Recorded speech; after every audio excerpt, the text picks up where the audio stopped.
As a kid, I never really fit in anywhere. Maybe it didn't help that I painted my tiger green and purple in 2nd grade. But for whatever the reason, I struggled to make friends. My parents were so worried that they actually asked the school social worker to observe me at recess. And after a few days, she came back with her conclusion. No one wants to be friends with someone who acts like a mom. Now, at 8 or 9, that's probably true. But I didn't know this then. I just knew the sting of not fitting in, the confusion of why it was so difficult for me to make friends.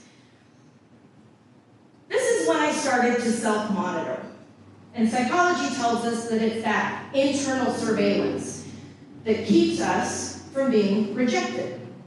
We scan for social cues, we adjust, we shrink, and slowly we disconnect from our true selves.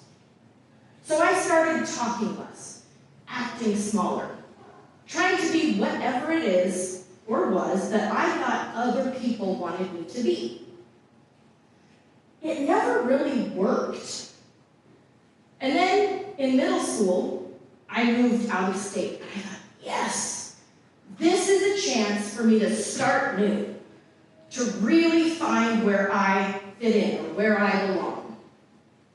So at the start of 8th grade, when a group of girls asked me if I wanted to join them for lunch, I was thrilled. And then they asked me again and again. They started to invite me out to movies and to spend the night. And I thought, this is great. I finally did it. All the way until the end of 8th grade, we were just this big collective group of about 6 or 7 girls. And when it came to 8th grade promotion, we were going to go out to dinner and celebrate. But that's not what happened that night. One of the girls in the group called me that afternoon and said, Amy, don't go. What do you mean? It's a prank. We've been screwing with you all year. No one is going to be at that restaurant. I was crushed. And I was like, thank goodness it is the end of the school year. Because I don't think I could show my face again. Thankfully, I got to move again right before 9th grade, so I went to a high school where these people did not go.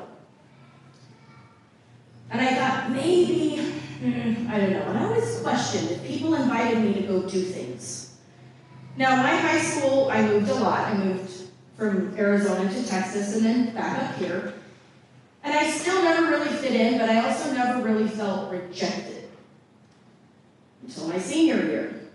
I was at a yearbook conference, and my classmates had all decided they were going to take the shuttle from the resort into town for dinner. But apparently they didn't want me to go, but no one was brave enough to tell me. So when I showed up to one of their hotel rooms, they're like, oh, hang on, Amy, we gotta go grab something. You know what, you should listen to this song, it's really cool. So I sat on the bed, listening to the song, while everyone else piled into the shuttle. And it wasn't until I looked out the hotel window and saw them all on that bus that I realized what was going on. I was rejected. Again. I still feel that ache as an adult sometimes. I walk into a room and I question, is there space for me here? Or do I have to shrink again? And these questions are essential to human nature. We are innately social beings. We need to belong. We need to fit in with our tribe. Belonging is essential. It is a fundamental aspect of being human. We see this in Maslow's hierarchy. It's right there above food and safety, but comes before self-esteem and self-actualization. This psychological sense of belonging is an anchor in our lives, giving us a sense of stability and self-worth. It impacts how we see ourselves, how we interact with others, how we make our way through the world. If we don't have it, we can feel invisible, even in a crowded room. That feeling of invisibility when you're trying to act or behave in a way that is not true to yourself. You know that whole square peg, round hole? Some of you may know that feeling. Now, we don't just find belonging in psychology. Anthropologists tell us about social contracts. And I'm not talking about John Locke and his social contract between a political authority and a people being governed, but a mutual recognition among individuals and their community that builds an identity and maintains harmony and stability. In fact, anthropologists like Margaret Mead and Ruth Benedict tell us that belonging is rooted in culture.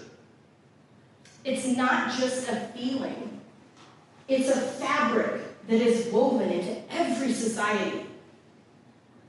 It's in our rituals, our language, our shared symbols that bind us together. And it's this belonging that builds a collective identity.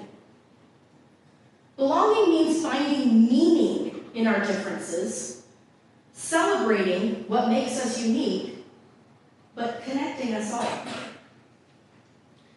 Now, here's the problem. Not everyone is offered that kind of belonging. Some of us have to earn it. We think if we act the right way, dress the right way, follow the right norms, follow the current trends, that maybe we can be a right version and we'll fit in. But when we hide who we are, we don't belong more. We belong less. We live in a world of technology and social media, and sometimes it can help us feel connected, like we belong. We talk about imagined communities. Okay, my brother is a diehard WoW fan, and he had 2 or 3 friends growing up that were part of his WoW crew. I don't even know what it's called. But they never met in person. They were friends for a good 10, 15, 20 years before my brother actually met one of them in person. And it was at his wedding. And you would have thought they had grown up next door. But unfortunately, sometimes technology and social media makes us feel more isolated, especially when we sit behind carefully curated screens. We often do this hoping, just like I did throughout my childhood, that we can be that right version and we can fit in.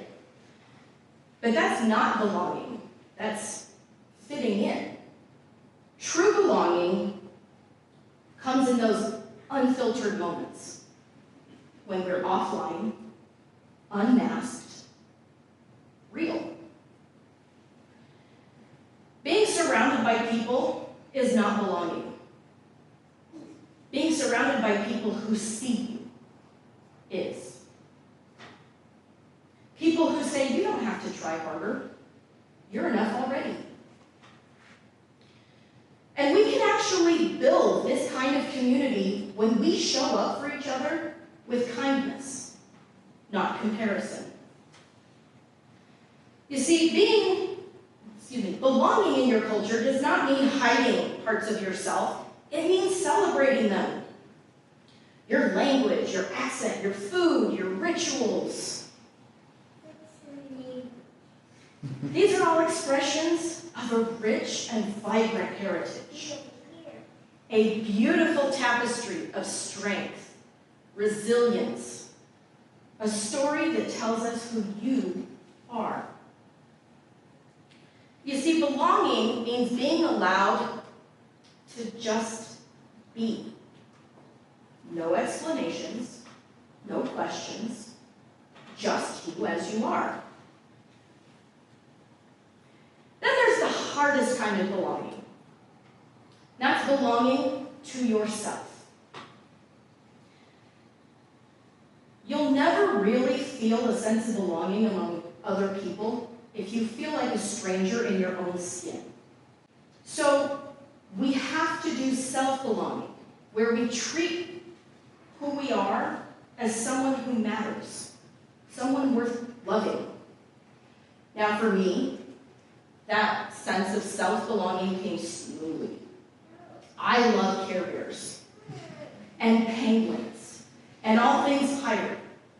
I love speaking in movie quotes and song lyrics, and I am always down for a good cringeworthy pun. Okay, these are just some of the quirks that make me, me. And it wasn't until I was in my late 30s and early 40s that I began to accept these quirks. I know, hard to believe that I'm over 25. And so, with this sense of self-belonging came peace and strength and a sense of finally being whole. And I'm still on that journey, but I gotta tell you, so far it's been a great ride. So I have a challenge for each and every one of you, and for myself. Live bold and brave. Bold enough to be unfiltered, and brave enough to unmask. Be the kind of person who says, come as you are. You don't need to change. You see, true belonging doesn't ask us to be less. It dares us to be whole.